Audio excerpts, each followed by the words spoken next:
Welcome back, YouTubers, to TwoGunTerry and Friends. I am TwoGunTerry, and this is my channel. Are you ready?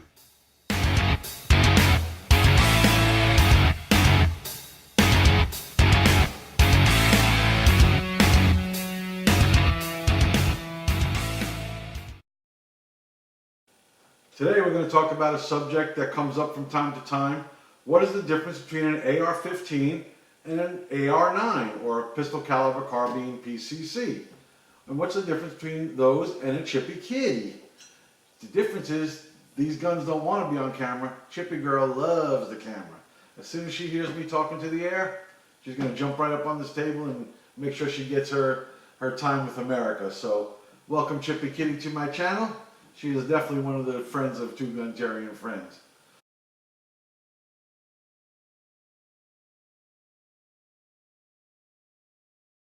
Today, we're going to talk about a question that comes up from time to time. What is the difference between an AR-15 and an AR-9, or Pistol Caliber Carbine, or PCC as we call them, that we shoot in Steel Challenge competitions?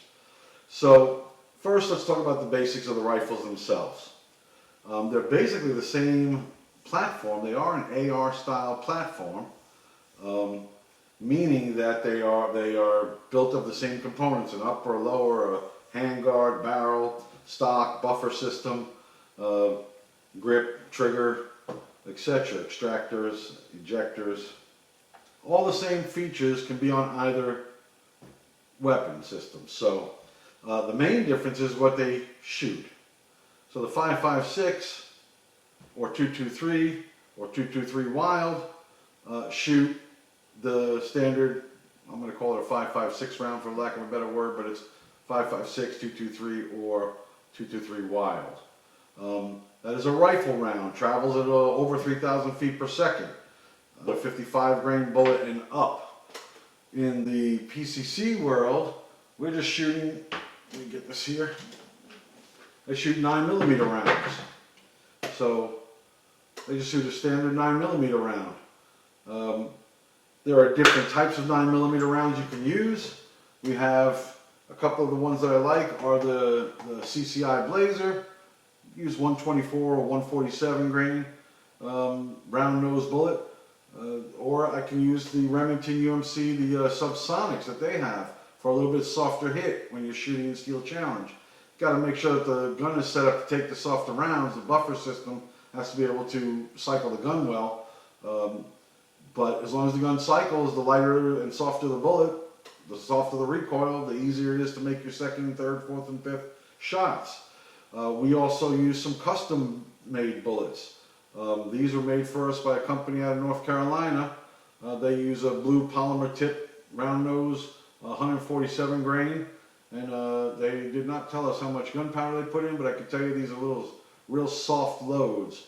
And fortunately, my PCC does cycle these rounds just well, perfectly. Still a lot of differences between the guns. For starters, the barrel. A 223 barrel and a 9mm barrel are not the same diameter. You can't use them. They're not the same barrel. One will not shoot, the 9mm will not shoot through the 223 barrel. So you can't use the barrel. The barrel is different. The bolt is different. They look the same. They may have different weights. They have a different bolt face. The buffer system, they're almost the same. I mean, they do the same thing, with the exception of you have a lot more force coming back, just simply based on the amount of gunpowder. I mean, you can see by the different sizes here. Let's see, there's a good place to do this on my crooked rifle. Well, you can see that the 9mm has, 3/4 of an inch of gunpowder, and the 223 has almost, 1.5 inches or so twice as much gunpowder roughly, and so twice as much force going back. You need twice as much buffer system, spring tension and strength pushing forward against that force going backwards to accept the recoil and send the bolt forward again and strip off the next round off the top of the magazine and load it into the chamber. So the buffer system's different. The triggers are the same.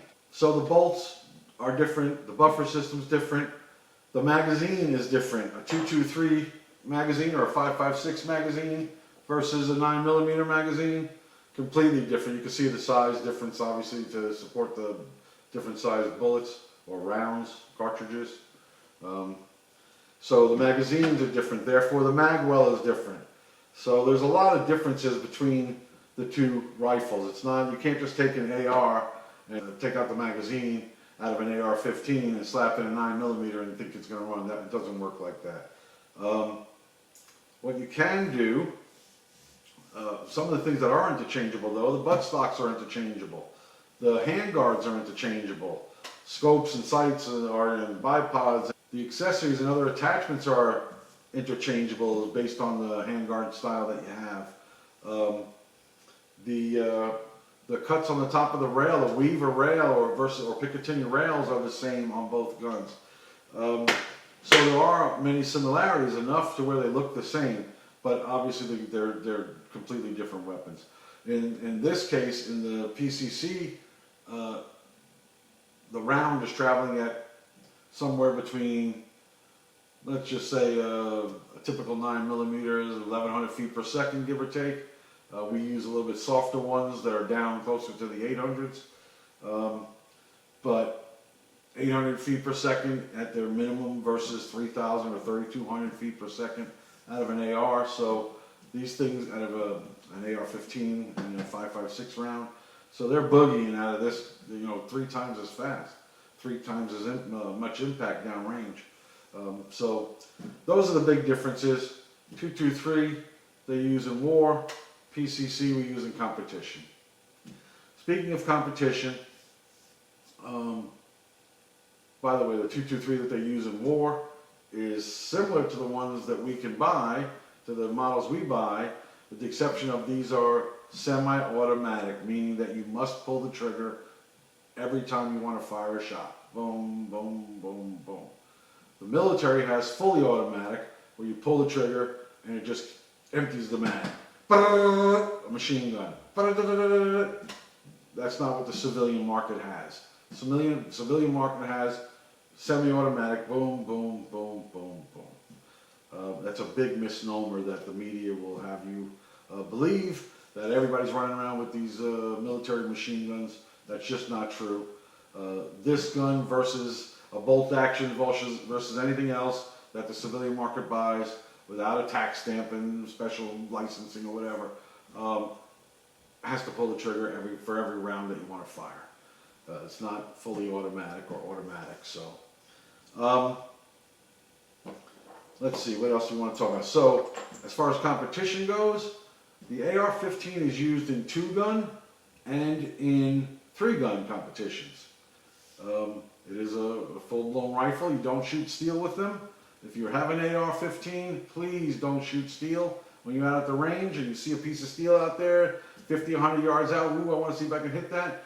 Please don't shoot at the steel. The bullet, like I said, is traveling 3 times faster than 9mm, and it will go right through the steel and damage it, and then that stuff's expensive, and rangers hate to have to replace their steel because of a silly mistake. And if they find out who did it, they will charge you for it, and you'll find out how much those steel plates cost.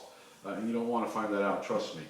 So the PCC can be used in 2-gun, USPSA, and 3-gun if the range allows it. It's not the intent. The intent is to use an AR, but a lot of the ranges are allowing PCC in their USPSA and 2-gun and 3-gun competitions. The PCC, I use it in Steel Challenge. I'm actually shooting it pretty well right now. I'm kind of excited about my new baby here. This is new, I just built it. And you've seen a few videos on it already. What you haven't seen is I just changed the handguard out. This was the actual handguard that was supposed to be on this gun from day one. I had a temporary one which is a little bit longer. And I have my foregrip which got messed up in the transfer of handguards by a gunsmith that I used. There was a new gunsmith that I didn't normally use, just kind of the local gun shop around the corner. Said gunsmith on the wall, so I gave it a shot, and we had some problem. They had some problems getting off my blue Loctite for my foregrip. So I do like a foregrip so I can pull the gun into my shoulder. So I need to get one back on here, and I just may take this off this rifle temporarily. So I do have the foregrip. In all fairness, the gun shop is removing the hex nut, the hex wrench that broke off in the nut, and they're going to drill out those screws and try and find some screws and fix it for me. So they are going to correct the problem. But yeah, so that's that. I'm glad that he's standing up to, standing behind his workmanship. So I just put out a couple boxes of different rounds that I happen to have laying around.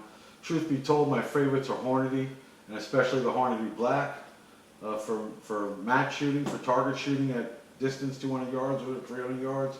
The Wolf is probably the least expensive. I think this is Russian made. It works fine in a lot of guns. It does not work well in this gun. This one has a very, very precision cut chamber in the barrel, and it just does not like the Wolf. It won't eject the Wolf. It's just too tight. So it doesn't like the Wolf. All of the Federal works just fine in there, and like I said, the Hornady works fine, just fine as well. And I especially like the Hornady Black. The reason I don't have a box of Hornady Black up here is because I shot it all. I don't have any of it left. I'll show you some videos though of it shortly. Oh, I do want to show you one little gadget here that came to me from my buddy, my sweetheart little buddy there, Reagan Hearn, the pineapple shooter. Her and her dad Adam and her mom Jennifer, they were kind enough to give out a couple of these trigger guards. It's called Trigger Safe, and it's made in the USA, and it's as simple as it could possibly get. You just snap it over your trigger. Actually, I put it on backwards. Put it on over your trigger, and you can't accidentally fire the gun. Even if it was loaded, you can't get your finger in there to fire it if you tried. So, brilliant, inexpensive invention made of feels like polymer or Kydex maybe. Could be Kydex. I think it's polymer. But it fits my gun perfectly. So go figure. This happens to be a custom rifle. It's a Zev upper and lower, and a very, very, very nice gun. And like I said, you guys have probably seen this one already. This is my Lead Star upper and lower, upper and lower, but with all JP internals. And that thing runs like a rape tape. So I don't know what a rape tape runs like, but that gun is flawless. Extremely reliable, extremely accurate. MBX barrel, thank you for the accuracy. What makes it extremely soft and allows me to put these real soft shooting custom bullets in is the JP silent capture buffer. It's silent and it's real soft, and it has a bunch of weights in there where I can change the weights based on the amount of power that I'm trying to use at that time. Sometimes I want more power. Sometimes I want to feel that gun. I want it more snappy. I want the rounds to come out quicker. I actually have loaded faster, snappier rounds for certain stages in Steel Challenge, where I've loaded lighter ones for other stages. I've been experimenting with that, so I don't really have any data to share with you yet, but it's something I've been trying, and I thought that there was a difference. I thought I enjoyed that, actually. So I don't know what else to tell you about these for now. The one thing I can tell you is that this baby right here is pretty much fully loaded. It has all the bells and whistles, and it is all billet upper, lower. It's got the Zev handguard, a little Magpul foregrip. There's a Harris bipod. I got the Vortex 1x6 on top of it. Strike Eagle, I think it is. Strike Eagle 2 maybe. And so this whole setup here is roughly 2,000, maybe about 2,500 with the glass. So about 2,500 bucks for this one. This one that has a $250 optic on it. My Seymour, $300 because I got the click switch. But this rifle was about 4,000 bucks because it's for competition. Go figure. Shoots 9mm. 4,000 is an exaggeration. 3,000 and change. Point being, this gun is actually more expensive than this gun, and this is the bigger caliber. So, go figure. So that's the difference between these two rifles that you see here. AR-15, AR-9, or like we call them PCCs, Pistol Caliber Carbines, because they shoot pistol caliber bullets or cartridges. I did want to show you one more PCC. This was the first one that I purchased. This is my Ruger. Inexpensive, good way to get started if you wanted to see if you wanted to shoot PCC, if you're going to like it or not. This was the takedown model, so that means that if I remember how to do this, because I haven't used it in a while, that it comes apart.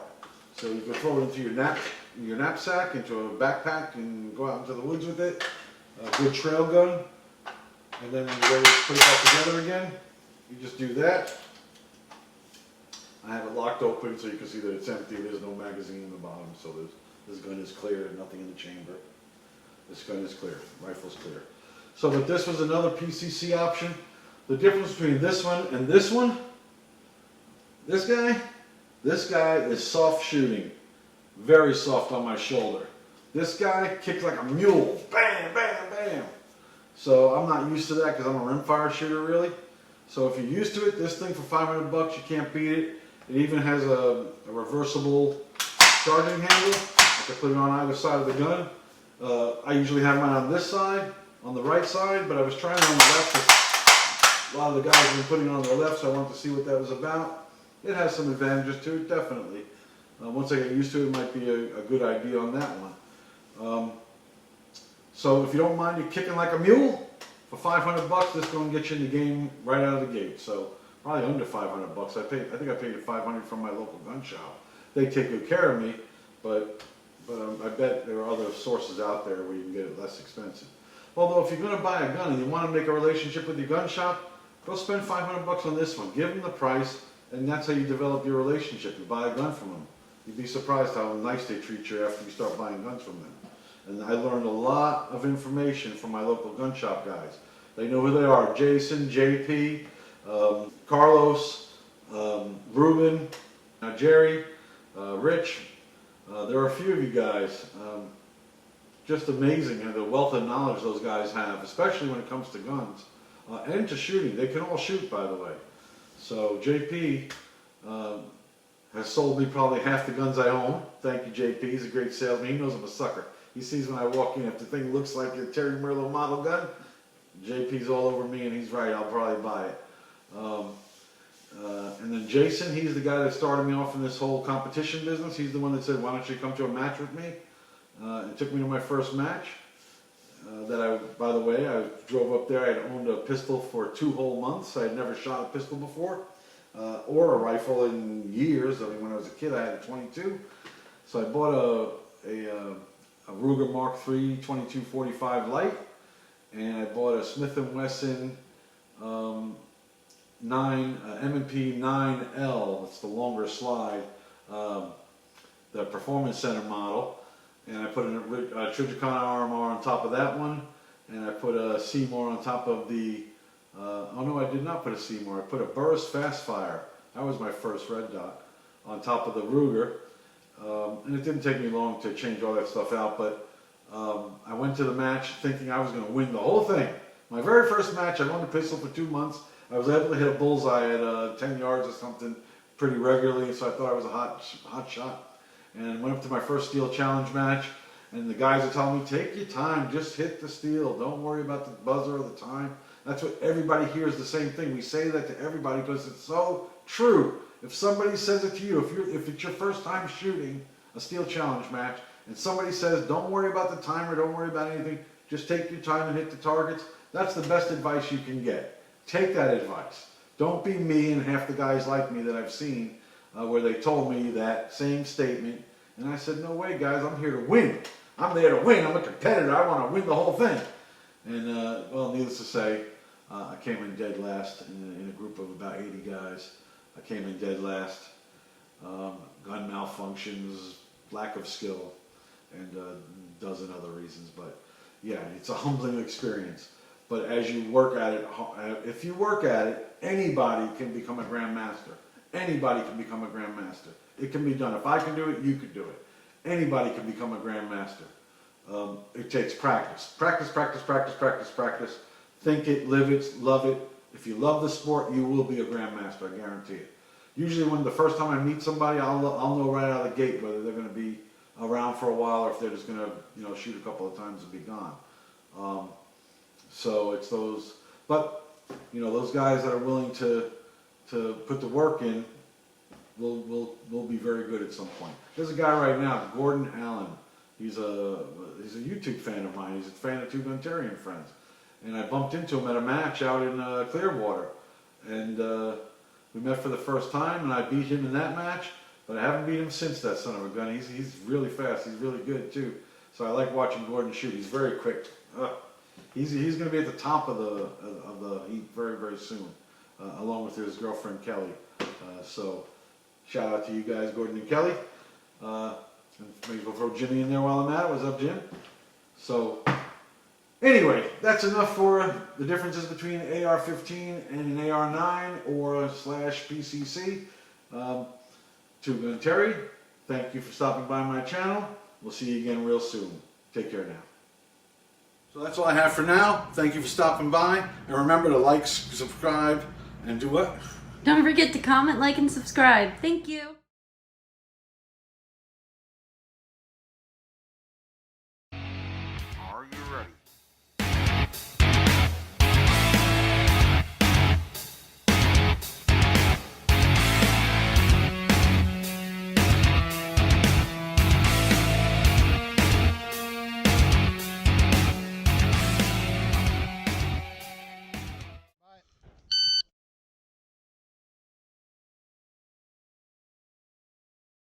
Bank rip.